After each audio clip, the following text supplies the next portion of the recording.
ఇక హైదరాబాద్లోని బోయిన్పల్లి మార్కెట్ యార్డ్లో సెక్యూరిటీ ఏజెన్సీ కాంట్రాక్టర్ చరణ్ తేజ్పై దాడి జరిగింది. బోయిన్పల్లి మార్కెట్ వర్తక వ్యాపార అసోసియేషన్ అధ్యక్షుడు సామా దేవేందర్ రెడ్డి దాడి చేసినట్లు Boinpally market yard committee chairman Anand Babu తెలియజేశారు.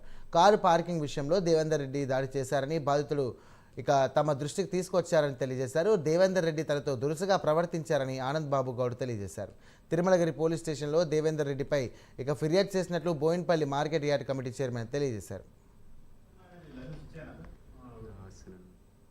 సార్ వాళ్ళు ఇన్స్ట్రక్షన్ ప్రకారము రోడ్ పైన వెహికల్స్ పెట్టొద్దు అని చెప్పేసి నాకు ఇన్స్ట్రక్షన్ ఇచ్చారు. ఆ ఇన్స్ట్రక్షన్ ప్రకారం నేను వర్క్ చేయడం జరిగింది.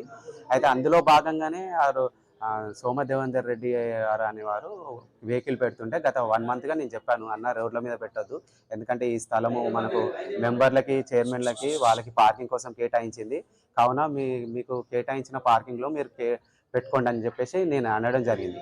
ఈ విషయము నేను చెప్పేసరికి నువ్వెవడు నాకు చెప్పడానికి చేయడానికి అని చెప్పేసి అతను వల్గర్గా మాట్లాడడం స్టార్ట్ అయింది. చైర్మన్ ఎస్జిఎస్ చెప్పారన్న అని చెప్పి నేను చెప్పడం జరిగింది. వాళ్ళు ఎవరు నాకు చెప్పడానికి, రేపటి నుంచి నేను తీసుకొచ్చి ఆఫీస్లో పెడతా, ఆఫీస్లో పెట్టినా కూడా నాకు చెప్పేటోడు కూడా రేపు చూస్తాను నేను అని చెప్పేసి అనడం జరిగింది. సరే ప్రజెంట్గా అయితే ఇప్పుడు తీయండి అని చెప్పేసరికి మళ్ళీ ఏమి ఎక్కువ మాట్లాడుతున్నారు అని చెప్పేసి నా మీద చేసుకోవడం జరిగింది. పోలీస్ స్టేషన్లో కంప్లైంట్ ఇచ్చానన్న. ఇదంతా అయిపోయిన తర్వాత నేను చైర్మన్ గారు తిరుపతికి వెళ్ళారని చెప్పారు. అయితే నేను కన్సర్న్ పర్సన్ ఎస్జిఎస్ గారికి కంప్లైంట్ చేయడం జరిగింది. సార్ ఇట్లా దాడి చేసిరంటే సార్ ఆఫీస్కి రండి అని చెప్పేసి నన్ను పిలిచారు, వాళ్ళని కూడా పిలిచారు.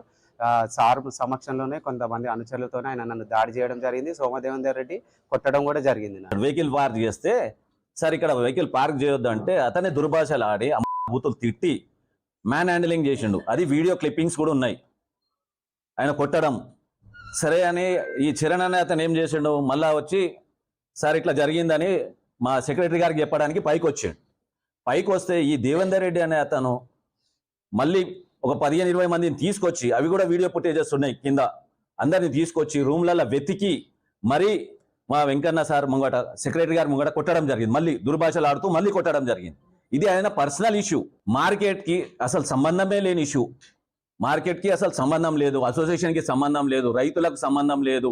ఇది అతని వ్యక్తిగత కొట్లాటని మార్కెట్కి ఆపాదించి ఆయన స్వార్థం కోసం ఇవన్నీ చేస్తున్నాడు. దీనికి మార్కెట్కి అసలు సంబంధమే లేదు. తర్వాత మా సెక్రటరీ గారు చెప్పారు ఏమని అంటే, చైర్మన్ లేరు, చైర్మన్ వచ్చాక మాట్లాడదామని. సరే నెక్స్ట్ డే నా దగ్గరకు వచ్చారు. నెక్స్ట్ డే నా దగ్గరకు వస్తే ఆయన ఇట్లా మాట్లాడతాను పోతే అతను ముందట ఉన్నాడు, మళ్ళీ చరణ్ అనే అతన్ని మళ్ళీ నా ముందట కూడా దుర్భాషలు ఆడుతూ కొట్టడానికి పోయాడు. ఇక్కడ ఉన్న మార్కెట్ స్టాఫ్ ఉన్నారు, ఆయన ఎంత దుర్భాషలు ఆడింది, ఎంత మ్యాన్ హ్యాండిలింగ్ చేసింది, కొట్టడం జరిగింది అన్నీ ఆయన సొంతంగా, ఇదంతా ఆయన వ్యక్తిగతంగా. దీనికి మార్కెట్కి అసలు సంబంధమే లేదు.